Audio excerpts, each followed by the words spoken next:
Hey, what's up, guys? Welcome to the channel. UFC Vegas 32 is this weekend. The main event is a very intriguing bantamweight fight. You have TJ Dillashaw making his return against Cory Sandhagen. This is a super important fight in the bantamweight division. I'm so excited for it. This is going to be my breakdown and prediction for that fight. First off, do me a favor. If you guys enjoy these videos, make sure to like the video, make sure you subscribe, and make sure you turn on notifications. I really appreciate it. It helps grow the channel. We just recently finally got over 1,000 subscribers, which is awesome. I appreciate every single one of you. So you have TJ Dillashaw returning after a 2-year layoff to fight Cory Sandhagen. And this fight is so intriguing on so many levels. TJ Dillashaw's last fight was against Henry Cejudo, where he dropped down the flyweight as the bantamweight champion, and he lost. He got TKO'd, and then he complained and complained and complained. And then a couple weeks later, I think it was, the results from USADA came out, and he had EPO in his system, and he was suspended for 2 years. For those of you guys who don't know, EPO is injectable only, so there's no way he took this by mistake or he can claim tainted supplement. He injected this into his body 100%, and from what I understand, I'm no expert, it helps with cardio, it helps with recovery, so it kind of fits in right with TJ Dillashaw's style over the past couple years.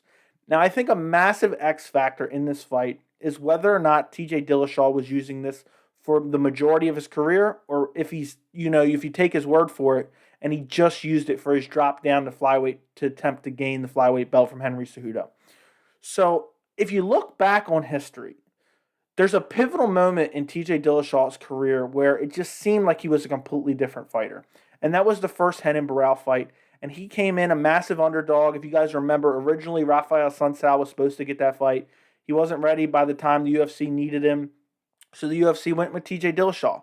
And TJ Dillashaw came in there as a heavy underdog, and he just put an absolute beating on Renan Barão, who was considered one of the pound-for-pound best at that time. Then they rematched, and the same thing happened again. And TJ Dillashaw is a guy, whether it's the third, fourth, or fifth round, and his output does not change in those fights. And those were career-altering beatings for Renan Barão. They were career-changing for Renan Barão. Now, I don't know if TJ was on EPO at this point in time, but he had, or has, we don't know yet because he's been out for 2 years, some of the best cardio in the game. Then TJ Dillashaw eventually went on. I think he dropped the belt to Dominic Cruz in a very close fight. And then by that point, Cody Garbrandt got the belt at some point in time off Dominic Cruz. And then TJ Dillashaw's last 2 fights before the Henry Cejudo stoppage loss were 2 knockouts of Cody Garbrandt. And now he's going to return. This is going to be his first fight since January of 2019. And he is not getting any tune-up fight in Cory Sandhagen, because Cory Sandhagen is one of the best fighters at bantamweight. Just look at his style. He has a fan-friendly style. He has great striking. His wrestling probably needs some work, and I think he has been working on that. Cory Sandhagen's coming into this fight on absolute fire. He had that spinning heel kick knockout of Marlon Moraes, followed by that flying knee walk-off KO of Frankie Edgar. And I just think this is an amazing matchup. I love this fight. I was super disappointed when this fight was canceled. It was originally supposed to happen in May, and then it was rescheduled for July. I'm so happy it's finally here. But TJ Dillashaw is not getting an easy fight in his return. And, rightfully so. He's a former champion. If he wants to get back to the title, which he claims he does, then he needs to beat a legit contender before he fights for a title. And if he would have returned right to a title shot, I would have been sickened. He was stripped of his belt because he was cheating. So he needs to work his way back to there, even if it's just one win over an amazing fighter like Cory Sandhagen. Cory Sandhagen has a massive height advantage, and he has a very small reach advantage. Cory Sandhagen is 5'11", 70-inch reach. TJ Dillashaw is 5'6", with a 67-inch reach. So I really think Cory Sandhagen is going to be able to most likely outstrike TJ Dillashaw. I just think it's hard for me to look at TJ coming in after a 2-year layoff. A guy, he's getting up there in age. He's coming in after a long layoff, and he's coming in against a killer like Cory Sandhagen. But it's funny because I have not been this excited for a bantamweight fight probably. And then don't get me wrong, I love the bantamweight division. But I'll never forget how excited I was for TJ Dillashaw versus Dominic Cruz because of their similar styles.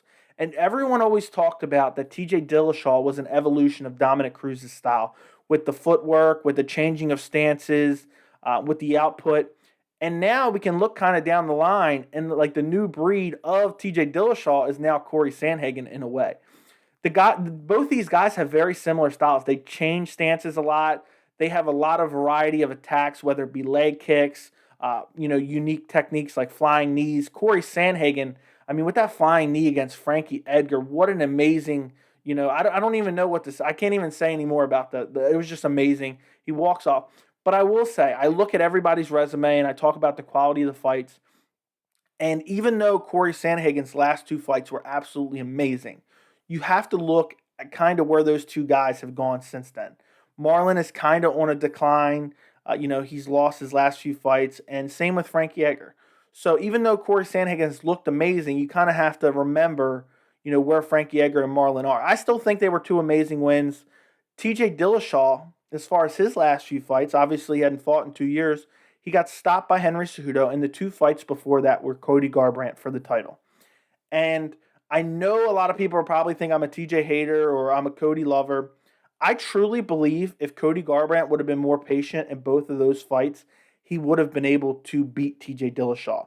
He just clipped TJ and then he just went in. It's like he was acting like a madman. He rushed in. He threw the same technique over and over again. Both fights were like a mirror, and he got clipped and put out by TJ Dillashaw.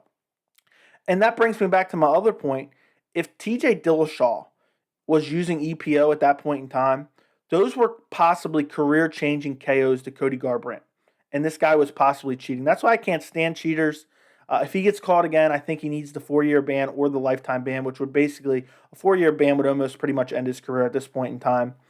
But I really think this fight is going to come down to, can Cory Sandhagen stop the takedowns of TJ Dillashaw? I think TJ Dillashaw can hold his own on the feet with Cory Sandhagen, but I think this fight may look like, this is a weird comparison a little bit because the fighting styles are nowhere alike, but TJ Dillashaw versus John Lineker, where TJ Dillashaw is holding his own on the feet, but then he shoots in on the takedowns on Cory Sandhagen. If we look at Cory Sandhagen's weaknesses, it's his takedown defense. We've seen in the Aljamain Sterling loss. And it's crazy how far Sandhagen has come. He lost to Aljamain Sterling, I think it was last May or June.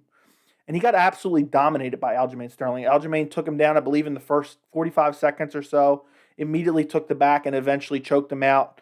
He did use the cage to assist himself get to that back mount, but it is what it is. Cory Sandhagen should have been able to fend off that choke, and maybe he just wasn't prepared for that.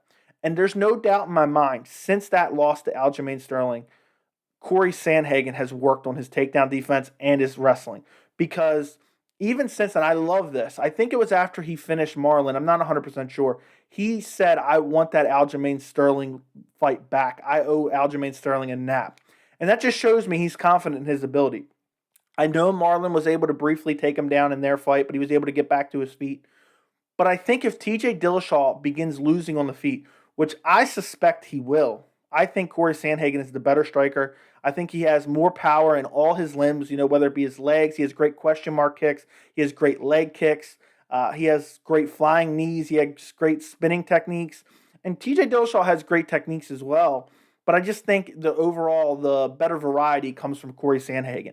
And I think he will be able to light up TJ Dillashaw. Now, I think both guys will look to chop the legs because I think it's a strategy to beat both guys. You look at TJ Dillashaw's style, his footwork. You look at Cory Sandhagen's style, his footwork. The number one thing people say when you look at, okay, how can they beat him, is chop the legs. Marlon started doing that in his Sandhagen fight before he eventually got caught with the spinning heel kick and eventually never paid dividends. But I think TJ Dillashaw is going to try to come in. He's going to try to strike with him, which I think he'll be able to do. Again, I think he'll be able to hold his own. I think he's going to try to chop the legs, and I think he's going to try to mix in the wrestling. And TJ is a good wrestler, but we haven't really seen the heavy evidence within the UFC that he's able to really take guys down, hold them down, and sustain top position. You haven't really seen it throughout his UFC career, especially not in the past couple years. The last time I remember really seeing it on display was against John Lineker, which was a while ago. I don't even remember how long ago that was. But I think he's going to try to come in. I think he's going to try to mix that grappling in, take Cory Sandhagen down, hold him down, and win some rounds like that. Now, my official prediction for this fight, I'm going to take Cory Sandhagen by second round KO. I'm really high on Cory Sandhagen striking. I think TJ's coming in super rusty. I think, the X factor of is he or is he not still on PEDs? If he was his whole career, what is he going to look like off of them now? And I just think it's just not going to be enough to be able to come back after such a long layoff at an advanced age and beat a guy like Cory Sandhagen. I think Sandhagen is going to chop TJ's legs. I think he's going to be able to fend off the takedowns. I think he's been working on his takedown defense because if you look at Cory Sandhagen and you look at the bantamweight division, if he's able to fend off takedowns from all these top guys, I have no problem saying he could potentially be a future bantamweight champion. Even Petr Yan, who I'm very, very high on and have been for a while, I don't know if Yan strictly striking can take out Cory Sandhagen. So if I don't think Yan strictly MMA striking could take out Sandhagen without mixing in the grappling and wrestling, how can I say TJ Dillashaw can? And especially coming off a 2-year layoff and potentially being off the EPO. So I think Sandhagen's really going to mix it up. He's going to be switching stances. It's going to be fun to see these guys because both guys have great footwork. They switch stances an awful lot. And it's just going to be such a fun fight. But I just really think it's going to come down to, can TJ Dillashaw take Sandhagen down and hold him down? And I just don't think he's going to be able to do that. And TJ Dillashaw, he's a former champion. He's a great fighter.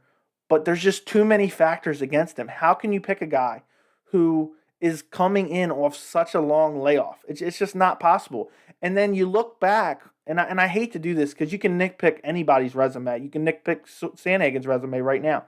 But you look back on some of these wins, and the Cody Garbrandt wins haven't aged well. And again, I personally think Garbrandt could have beat him in both those fights if he were a little more patient. And then before that, John Lineker, who's no longer with the UFC, even though I wish he was. And then Rafael Sunsao. He lost to Dominic Cruz, so you have that loss in there, and he lost to Henry Cejudo.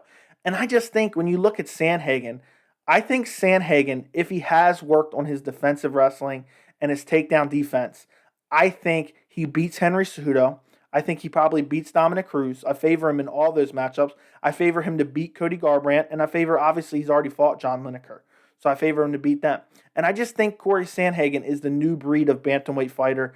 I can't wait. Personally, I wish Petr Yan would have not thrown that illegal knee against Aljamain Sterling.